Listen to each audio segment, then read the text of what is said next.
Hello guys, last video I did was a walk around, just a general very quick walk around.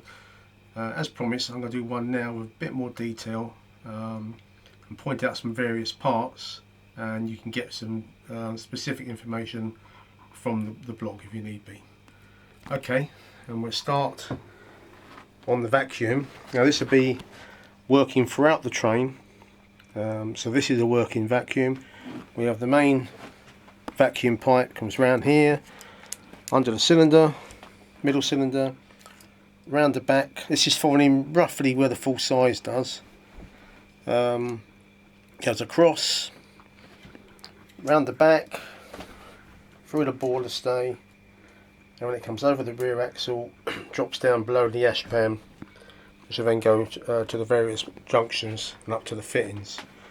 This one, smaller gauge one, is the brake vacuum.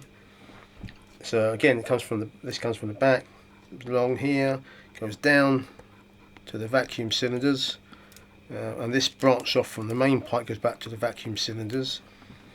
And this is an auto braking system, so if the train breaks away from the tender, the brakes automatically be applied, just as in full size. Next on, buffers. These are fully working as the prototype. These are Spencer Moulton double sprung buffers. So you have, it basically is a variety of steel discs and rubber donuts, for want of a better word. You have the larger ones in here, which actually springs this section, and then here you've got a lot of the smaller ones, which actually springs the buffer head. So on an impact, the buffer head, which is less sprung, takes the first impact, and then this takes the second impact. This is a bit stiff for me to push in and out as it should be, so I'm not going to try that. 2-to-1 motion. This I've tried to follow very closely, full size, including having bearings, ball bearings for the main pivot points, and on the front hatch here, which opens up, you can get to these oiling points just inside there, which are similar to these ones on top of the main links. Shut that one off. Drain cocks under here. I've actually used poly commercial ones for this part, but the body has been extended to fit relief valves, but they're dummy relief valves. They're not here at the moment because they just get in the way and get knocked off, but they basically go into this hole here, and they come, I can fit it in there, and it comes out somewhere around here. And they were fitted before we had the later relief valves here, which is for the main cylinder covers. I haven't got the one front one on at the moment, but these are already set and tested at 110 psi, just in case you get a hydraulic type situation, and it will stop that happening. So from there, crosshead. This, thanks to Eddie Gibbons and his excellent information and drawings, this is a 1934 pattern, which we believe is what Flying Scotsman had for 1938.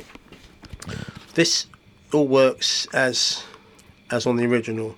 So you have an oil reservoir here, the pipe comes around to here, goes in through the gudgeon pin, which has a cross drill on one half, so it only comes out one half of it, and that lubricates the little end, the little bearing. So we go back a little bit. Gravity sanders, everything in this loco will work, so naturally the sanders work. This is the linkage.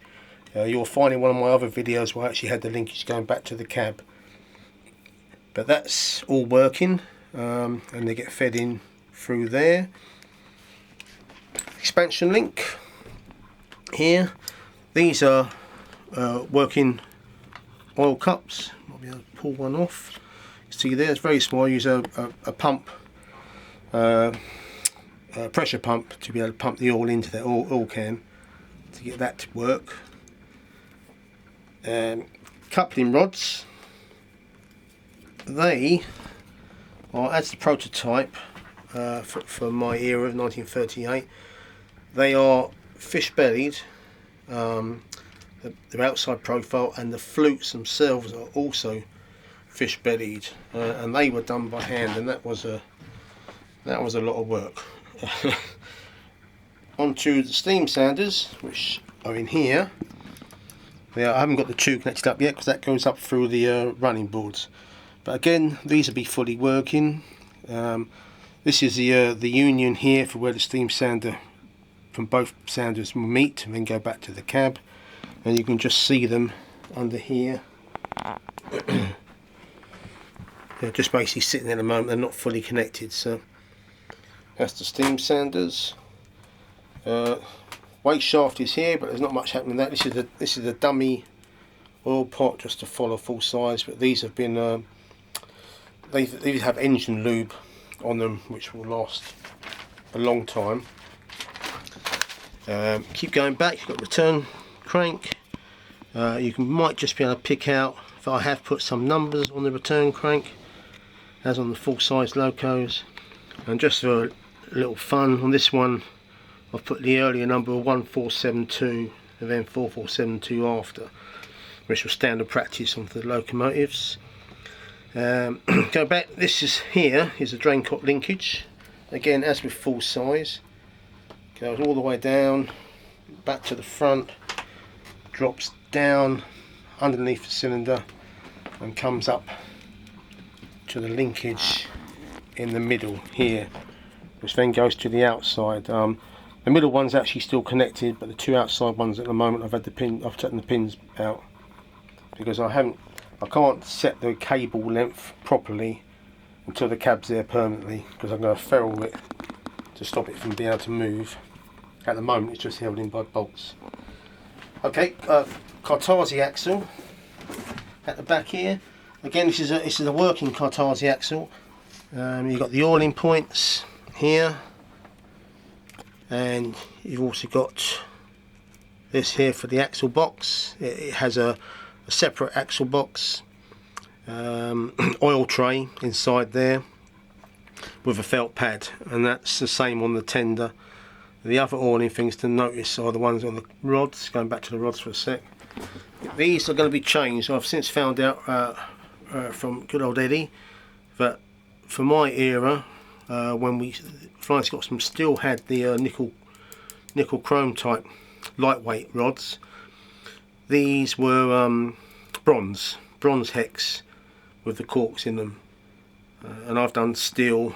Today she has a mixture of steel hex and like a little bullet button hole oil cans or reservoirs, but I will go back to the bronze on those shortly actually. Lubrication on the main axles, it's not connected up yet, but you've got the reservoir in there. There's holes going either way to the horns, another one going down to the back side of each axle, and that is where they'll be fed in, and that'll come from the mechanical lubricators later, and they'll be Westfields, and I'll cover that probably in a few months time when I've got to design a system for them scales, because they're going to be working scale versions for those later. Middle slideway bar, I haven't managed to get the inside return crank on yet. That'll probably be by tonight, so I'll be able to show you that next time. I think for now that's I'll do one more thing, so I'll just show in the cab. You got, this is for the gravity sounders, and this one here, if you can see, is for the drain cocks. That's per full size. Also the driver's armrest works, and then the window would slide back as well. So I think that will be it for now then. Okay, see you next time. Thanks a lot. Cheers.